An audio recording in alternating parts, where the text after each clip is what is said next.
many of you saw some of our comrades, like our Secretary General said, they could not walk when they came to court. They've lost their rights, their hair has been shaved off. Interestingly, they are being treated even worse than non-Ugandans, because I was informed that while Nubian Lee, Eddie Mutwe and all others were subjected to compulsory hair and beard shaving, even against their will, the non-Ugandans, some of them white and others Indians, are actually remaining with their right to maintain their hair. That is very, very disturbing to see that there is discrimination against our own selves in our own prisons. Also, to add my voice on the call against the ongoing panda guard, the ongoing notorious drone cars that go around picking our people, the same notorious vehicles that picked Selector David from his house, detained him for more than 3 weeks, incognito, and many others. We condemn that. Remind Ugandans that panda guard is back. What we used to dread in the stories about the Idi Amin regime are back and worse than they used to be. But we stand firm and we know that we are going to defeat all this evil. Uganda, comrades in the media, those that continue to risk covering us, even when we know that it has been consistently made to appear dangerous to cover what we are saying. Thank you to continue to be the connection between our thoughts and the thoughts of so many other Ugandans here and abroad. We salute you, the mainstream and the freelance media. Now, I want to salute our comrades, those that were not able to go through, those that lost the election, but most importantly, those that were cheated out. I know very many of you were cheated out. And like me, you are standing strong and rejecting the fake results, challenging them in every legal and non-violent manner. We shall continue to discuss more in the absence of the media, but with the media here, ladies and gentlemen, I congratulate you. You know, many of our colleagues actually won. Many of you have all the declaration of results forms confirming that you won. But as you have seen the regime behaving, they did not only do it there, they did it in very many parts of the country. We continue to challenge that, and I can guarantee you that if we don't give up, they will give up. One important thing I want you to know is that giving up is not an option for us. That on the side, ladies and gentlemen, I want to take this opportunity to make a final comment on an issue that has been lingering on the minds of the people. Yes, recently I came out and communicated to all of you who are having a big question of what is going to happen next after the blatant falsification of all the results that came out of the 14th January election. Many views, thank you very much. Many views were coming our way. On one side, many Ugandans were disagreeing with going to court.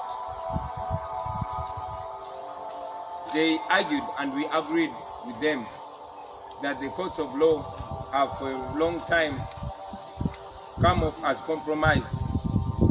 Even with the rigging of the 2011 election, with everything that the world was seeing, the courts ruled the way they ruled and upheld General Museveni's rigged election, rigged victory. The same thing happened in 2016 as petitioned by Honorable Amama Mabega.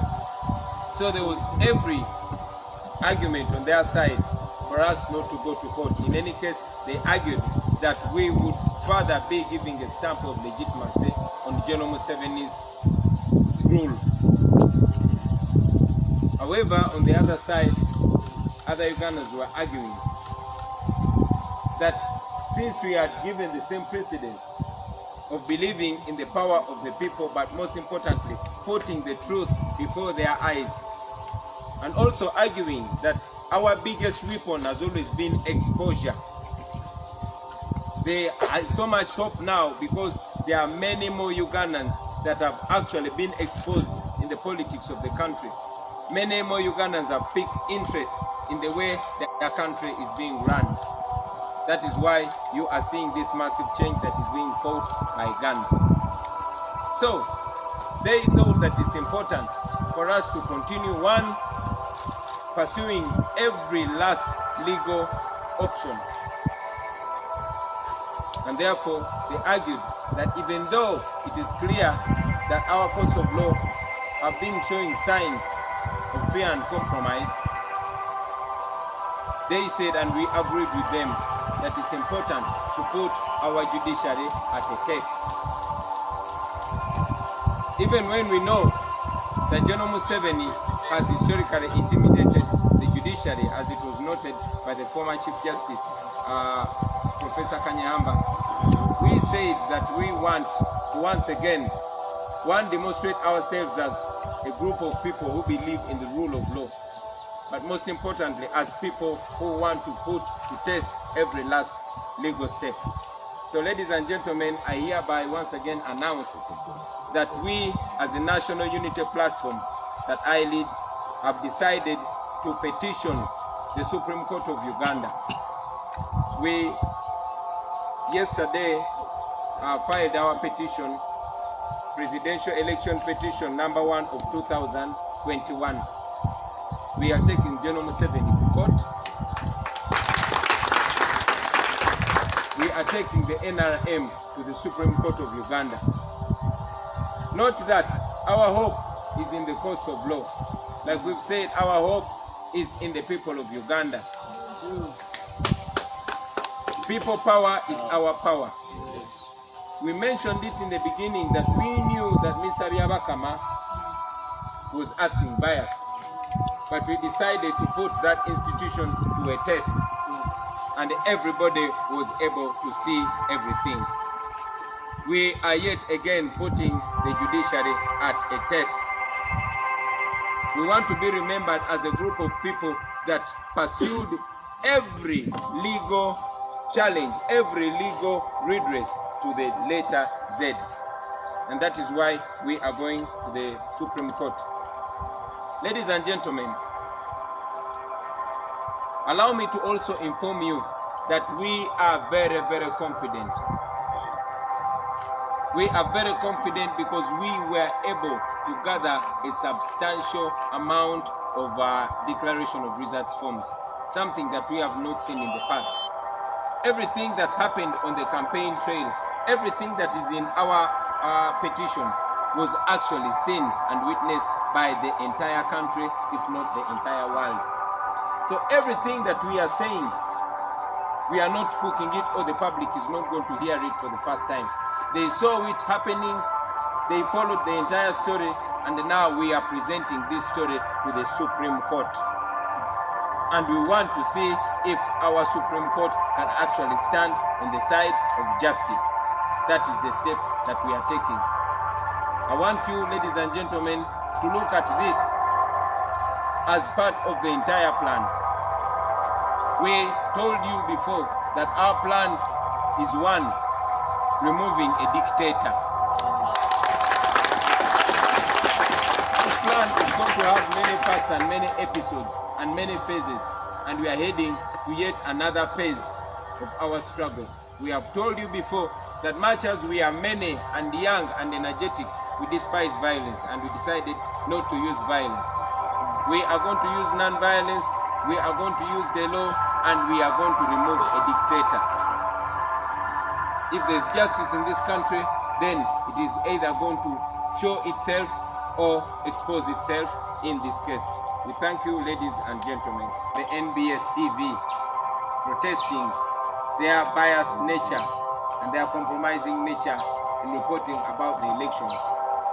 First and foremost, I want to remind you that that was a protest letter, and in my own analysis and the analysis of my team, that is the most decent, brotherly and human thing that we could do to communicate our dissatisfaction. So I stand by every word in that letter, and I reassert it that We have it as a policy, as a value, to be clear and be assertive whenever anybody is wrong. If we can call General Museveni to order, we can call anybody to order, and we remind all Ugandans that we can and must also be called to order. That is what we believe. When you are wrong, no matter who you are. The Electoral Commission declared that nobody had the right to have a tally center or even to announce results. While everybody else was tallying, we still ask questions why and how NBS TV retained their right to have a tally center, which they communicated all through. But most importantly, how and where did they get those results? They were lame. Those are questions that deserve answers. So we still stand by our opinion that we believe that NBS TV was used to defeat the will of the people of Uganda illegally and unconstitutionally. And we continue to say with all due respect that that was wrong, it is wrong now, and it will be wrong in the future. And we remind them that all our corporate bodies that have been used by dictatorships to defeat the will of the people have many times paid the price of their wrongdoing, soon or later. So we remind you that we wrote that letter in full due respect and with love. We did not call for any protest against NBS TV. We did not call for any boycott. We did not call for any hatred. We know that very many NBS journalists have suffered the brutality of the regime in the line of duty. We respect them as journalists. We know they have some of the journalists that have held to their journalism values.